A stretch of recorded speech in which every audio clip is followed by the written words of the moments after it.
Hello everyone, it's Charlton. Please subscribe to my channel. Tap the notification bell and like this video. That helps me to keep making videos. I'd appreciate it majorly. Hashtag Clinton body count. That was one of the trending hashtags after the Jeffrey Epstein incident when he was found in his cell. And there's a number of theories, basically three, on what may have occurred, whether he was a suicide attempt or a fake suicide attempt to maybe get transferred or taken to the hospital or taken to a different prison system, or possibly was he attacked, by another cellmate.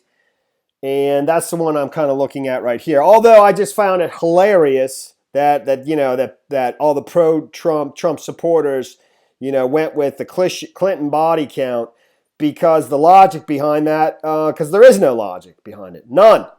And hopefully I'll circle back to that. So the dude, it says in a number of different sources. I don't know if he's by himself now or what. I just don't. It doesn't say.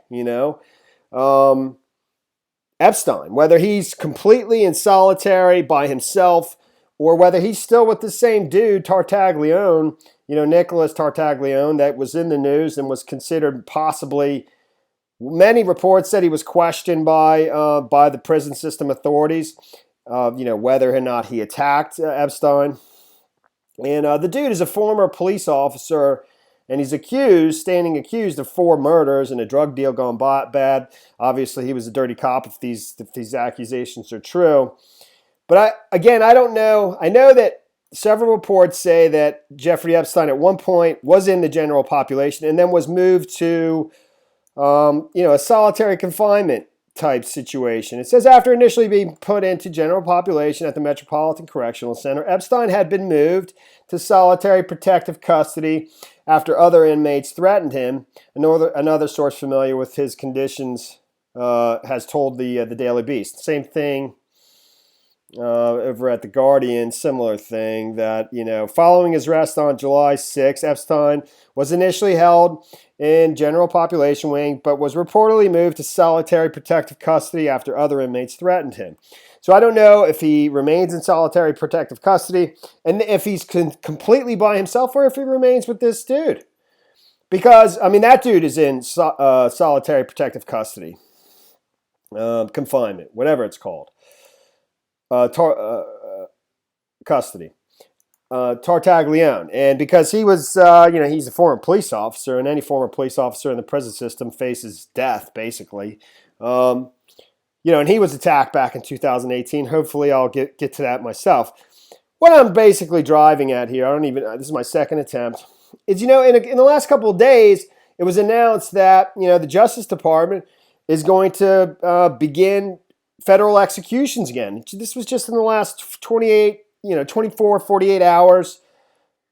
And this dude is facing the death penalty. Although, I guess a lot of Justice Department cases, federal cases, have death penalties attached to them, even without, even when the federal government isn't doing executions. Because back in March, which is only a few months ago,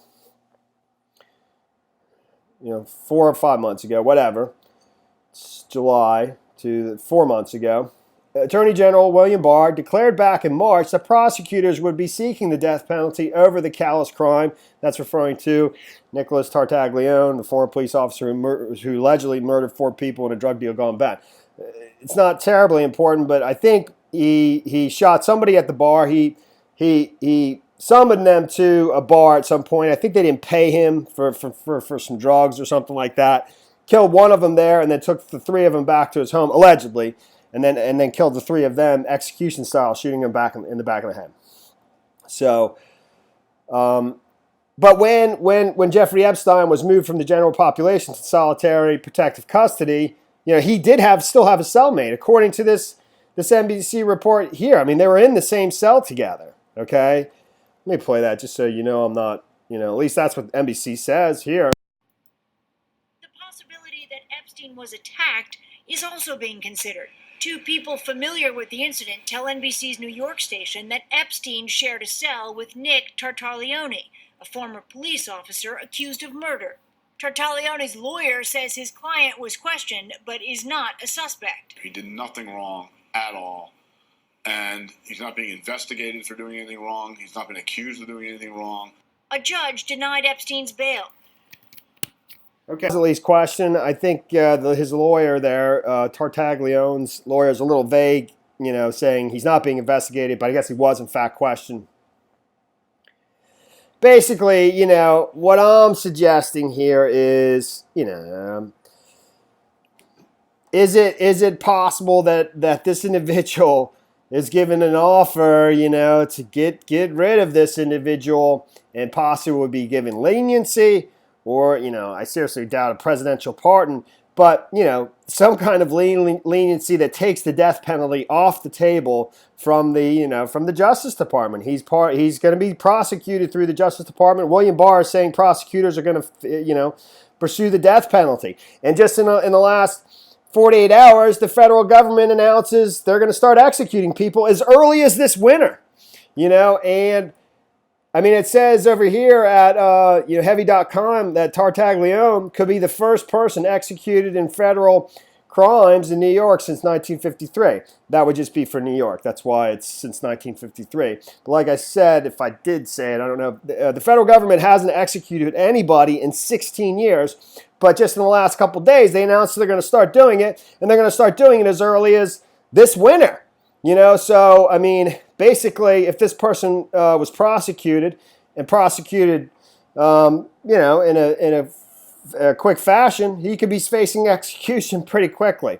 It serves as a pretty big motivation to maybe do a favor to somebody who wants to see Jeffrey Epstein go away. Now, I mean, who would that be? And why would the Justice Department or the justice system give leniency to somebody for doing something like that?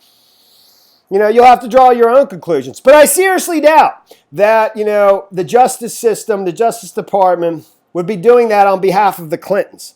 Okay, I don't see why the justice system, a presidential pardon, which would seem extremely unlikely. Agreed. Why they would do that for the Clintons, though. The Clinton body count thing. That's ridiculous. So, some other interesting things that I saw at this heavy.com is that right before Jeffrey Epstein was arrested, that dude was he was in the news because he had a cell phone on him. Somehow he managed to have a cell phone with him in his cell. I guess the same cell that he either, was rooming with Epstein. I don't know if he still presently is. On July 3rd, 3 days before Epstein was arrested. And to the best of my knowledge, as soon as Jeffrey Epstein was arrested and gone through the process, well, he went to the general population first and then was put with this individual. I don't know what that date was, but it says that Tartaglione made headlines recently after correctional officers confiscated an illicit cell phone that was found in his cell on July 3rd, according to court records. He claimed his cellmate had tossed it to him as correctional officers approached the cell, prosecutors said. Tartaglione was assaulted at MCC, the Metropolitan Correctional Center, in 2018 when he was hospitalized for 2 weeks for surgery to repair a fractured eye socket bone, Barkett said at the time. Barkett is his attorney. Tartaglione is facing the death penalty in the killing of 4 men, Martin Luna, Miguel Luna, Urbano Santiago, and Hector Gutierrez, who were found buried in December 2016 on the property that Tartaglione had previously rented in Otisville in Orange County. I mean, it just is another sort of an odd thing that 3 days before Epstein's arrested and put into the system and put into the Metropolitan Correctional Center, days before he would eventually, days before he would be in the same cell with that individual, he was found with a cell phone in his persons. And I don't know, it's just strange. So, like I said, I think the fact, if I could just not belabor the point, the fact that federal executions, the Justice Department, William Barr, the Attorney General, announces that federal executions they're going to resume. And as early as this winter, and they've already have 5 people in mind that they're going to execute and begin this winter.